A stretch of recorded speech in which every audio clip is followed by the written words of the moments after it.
Au cours de mes premiers voyages au Moyen-Orient, j'ai été particulièrement marquée par les niveaux de dépendance des importations alimentaires qui caractérisent la plupart des pays de la région.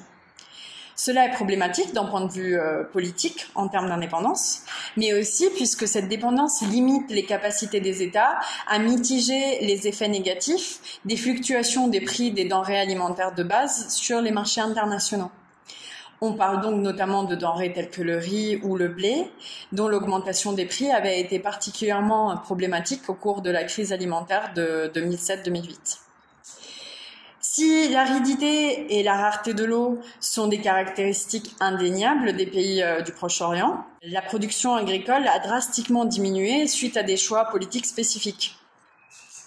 Je m'intéresse donc au processus décisionnel et aux rapports de pouvoir qui sous-tendent les choix de politique agricole nationale, ainsi qu'aux conséquences de ces choix sur les agriculteurs et sur la sécurité alimentaire de la population.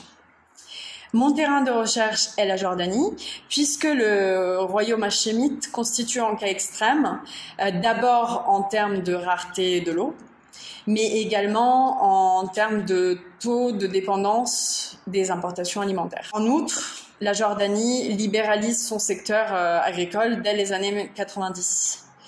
J'utilise principalement une approche qualitative en menant des entretiens avec les principaux acteurs du secteur agricole jordanien.